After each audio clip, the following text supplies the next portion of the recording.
Hi friends, ఈ వీడియోలో మనం విద్యా దృక్పథాలు పర్స్పెక్టివ్స్ ఇన్ ఎడ్యుకేషన్ ఈ వీడియో డిఎస్సి రాస్తున్న ఎస్జిటి ఎస్ఏ లాంగ్వేజ్ పండిట్స్కి చాలా బాగా ఉపయోగపడుతుంది ఫ్రెండ్స్. 10 మార్కులకి విద్యా దృక్పథాలకి సంబంధించిన ప్రశ్నలు అడుగుతారు కాబట్టి ఫ్రెండ్స్, ఈ వీడియో తప్పనిసరిగా మీకు నచ్చినట్లయితే లైక్ చేసి షేర్ చేసి సబ్స్క్రైబ్ చేసుకోండి. మరిన్ని వీడియోస్ మీకు అందిస్తాను.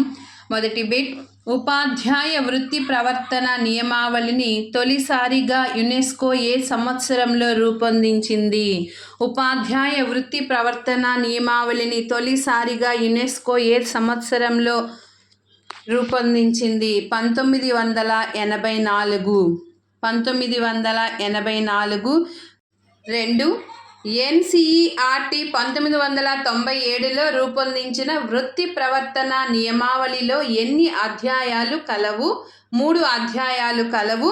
1 వృత్తి నియమావళి, 2 నియమావళి పరిశీలన, 3 వివరణాత్మక సూచనలు.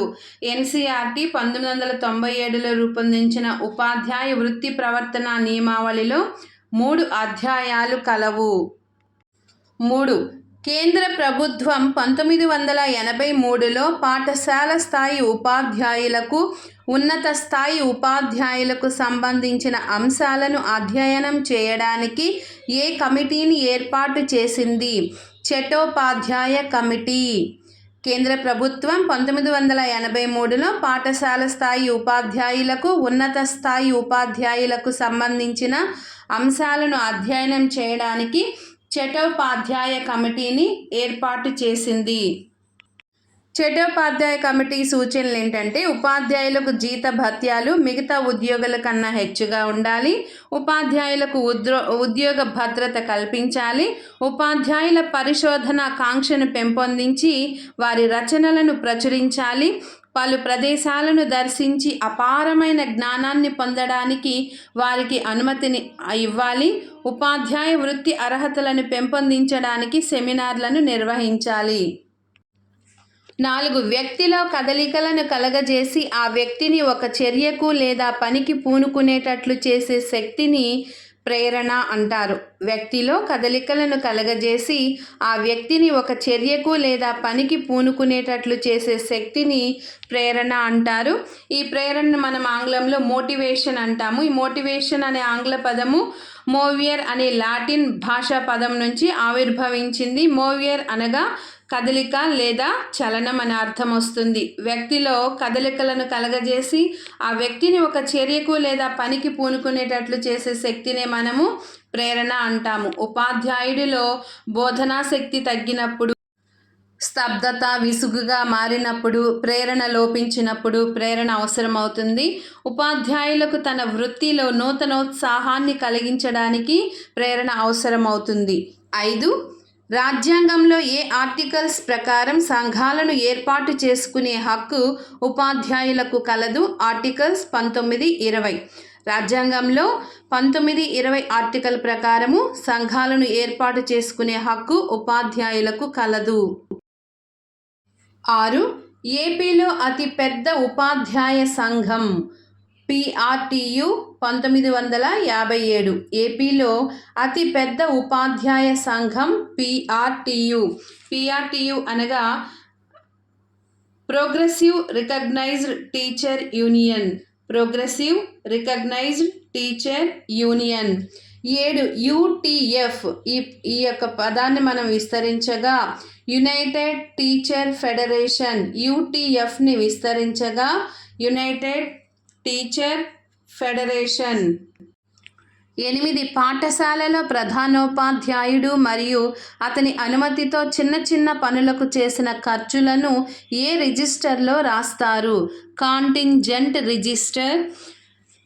చాక్ పీసులు, స్టాంపులు, కవర్లు, వైట్ పేపర్లు వంటి వాటిని కొనడానికి హెడ్ మాస్టర్ వద్ద కొంత మొత్తం ఉంటుంది, కావున కొనుగోలు చేయడం జరుగుతుంది. ఈ చిన్న చిన్న పనులకు చేసిన ఖర్చులన్నీ కూడా కాంటింజెంట్ రిజిస్టర్లో రాస్తారు. 9. రాష్ట్రంలో డైట్ కళాశాలలు, తెలుగు పండిట్, హిందీ పండిట్ శిక్షణ కళాశాలలు పర్యవేక్షణ ఏ సంస్థ ఆధ్వర్యంలో ఉంటాయి? SCERT. 10. ప్రత్యేక అవసరాలు గల బాలలకు సమాన అవకాశాలు కల్పించుటకు గాను భారత ప్రభుత్వం ఏ చట్టం ద్వారా ప్రత్యేక సౌకర్యాలను కల్పించింది? వికలాంగుల చట్టం 1995 ద్వారా. ప్రత్యేక అవసరాలు గల బాలలకు సమాన అవకాశాలు కల్పించుటకు గాను భారత ప్రభుత్వం ఏ చట్టం ద్వారా ప్రత్యేక సౌకర్యాలను కల్పించింది? వికలాంగుల చట్టం 1995 ద్వారా. 11. ఇతరులు వ్యక్తపరిచిన పదాలను, భావనలను, ఇంగితాలను విని అర్థం చేసుకోవడంలోనూ మరియు తిరిగి వాటిని వ్యక్తపరచడంలో పాక్షిక అసమర్థతను ఏమంటారు? డిస్ఫేసియా.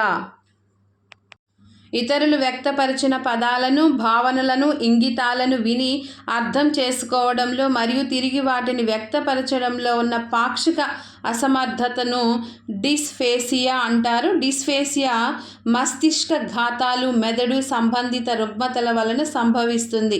ఉదాహరణ చూస్తే రోహిత్ అనే విద్యార్థి ఇతరులు మాట్లాడిన మాటలను, పదాలను అర్థం చేసుకోవడంలో మరియు ఆ మాటలను విని వ్యక్తపరచడంలో లోపాన్ని కలిగి ఉంటాడు. దీనినే డిస్ఫేసియా అంటారు. 12. ఇతరులు వ్యక్తపరిచిన పదాలను, భావనలను, ఇంగితాలను విని అర్థం చేసుకోవడంలోనూ మరియు తిరిగి వాటిని వ్యక్తపరచడంలో పూర్తిగా అనాసక్తతను కలిగి ఉండడాన్ని అఫేసియా అంటారు. అఫేసియా. ఇతరులు వ్యక్తపరిచిన పదాలను, భావనలను, ఇంగితాలను విని అర్థం చేసుకోవడంలోనూ మరియు తిరిగి వాటిని వ్యక్తపరచడంలో పూర్తిగా అనాసక్తతను కలిగి ఉండడాన్ని లేదా పూర్తిగా లోపాన్ని కలిగి ఉండడాన్ని అఫేసియా అంటారు. మెదడులో వెర్నిక్స్, బ్రోకా అనే ఈ 2 ప్రాంతాలకు దెబ్బ తగడం వలన అఫేసియా అనే భాషణ లోపం ఏర్పడుతుంది. 13. విద్యార్థి ముద్రణ రూపంలో ఉన్న దానిని కూడా చూసి చదవలేకపోవడం మరియు చూసుకుంటూ ఎక్కువగా తప్పులు చదవడం మరియు చదివిన దానిని అర్థం చేసుకోకపోవడం లోపాక్షిక లోపాన్ని కలిగి ఉండడాన్ని ఏమంటారు? డిస్లెక్సియా. డిస్లెక్సియా. ఉదాహరణ తీసుకున్నట్లయితే రమేష్ అనే వ్యక్తి పుస్తకాన్ని చూసుకుంటూ చదువుతూ కూడా తప్పులు చదవడాన్ని డిస్లెక్సియా అంటారు. విద్యార్థి ముద్రణా రూపంలో ఉన్న దానిని కూడా చూసి చదవలేకపోవడం, చూసుకుంటూ కూడా ఎక్కువగా తప్పులు చదవడం, చదివిన దాన్ని అర్థం చేసుకోకపోవడం లోపాక్షిక లోపాన్ని కలిగి ఉండడాన్ని డిస్లెక్సియా అంటారు.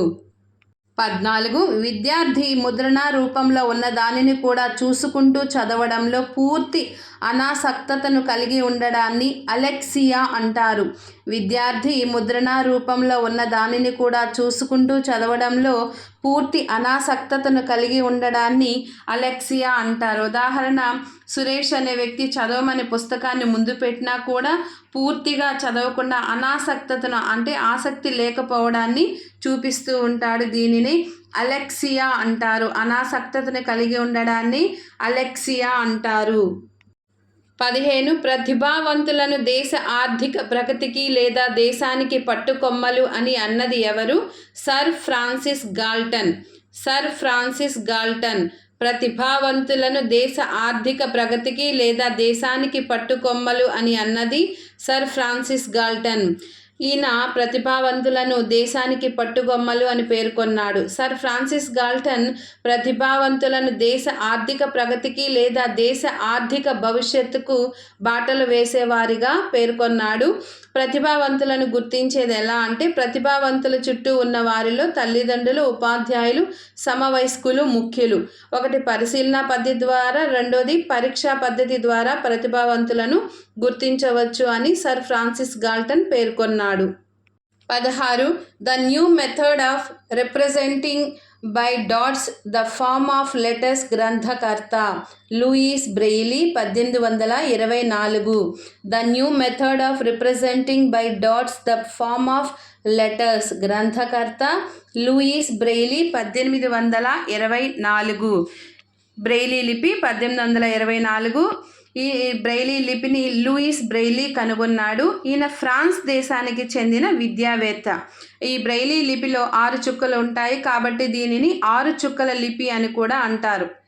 సాధారణంగా అంధుల యొక్క సరాసరి ప్రజ్ఞాలబ్ధి 98.6 అని లివింగ్స్టన్ పేర్కొన్నారు.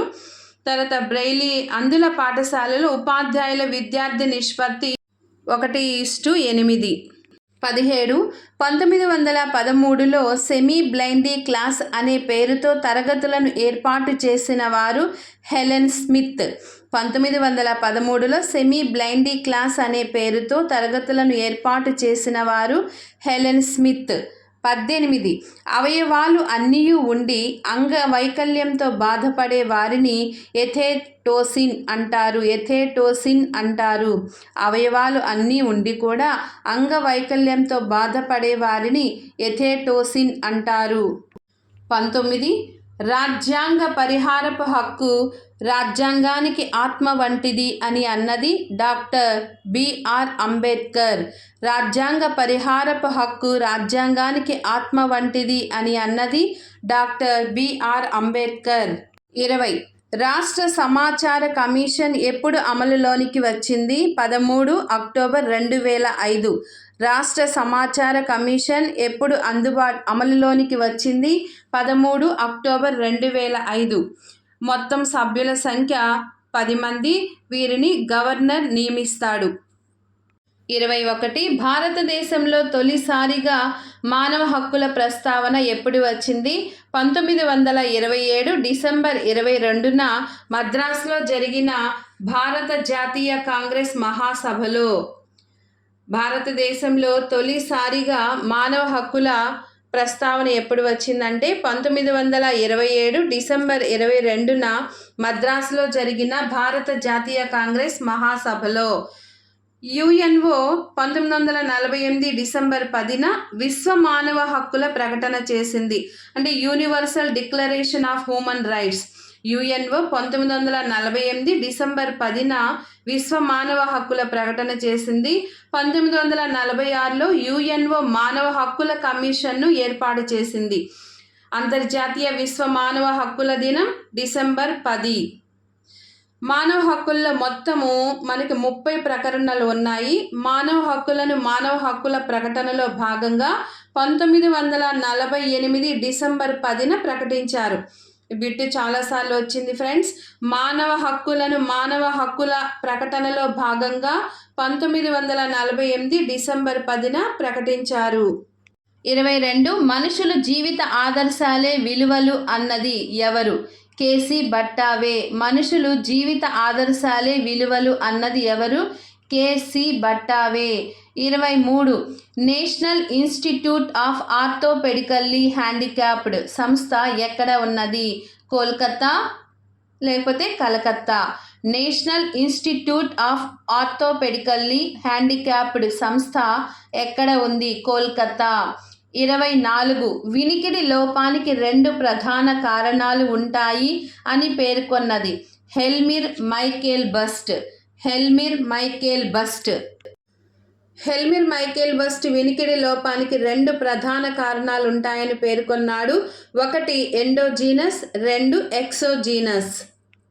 25 ప్రాథమిక హక్కులలోని ఆస్తి హక్కును ఏ చట్టం ద్వారా రద్దు చేశారు? 1978లో 44వ రాజ్యాంగ సవరణ చట్టం ద్వారా. ప్రాథమిక హక్కులలోని ఆస్తి హక్కును ఏ చట్టం ద్వారా రద్దు చేశారు? 1978లో 44వ రాజ్యాంగ సవరణ చట్టం ద్వారా. ప్రాథమిక హక్కుల్లో ఉన్న ఆస్తి హక్కును 1978లో 44వ రాజ్యాంగ సవరణ ద్వారా ఆస్తి హక్కును రద్దు చేశారు. దాంతో ఆస్తి హక్కు ప్రస్తుతం 300A ప్రకారం చట్టబద్ధమైన హక్కుగా మాత్రమే మిగిలిపోయింది.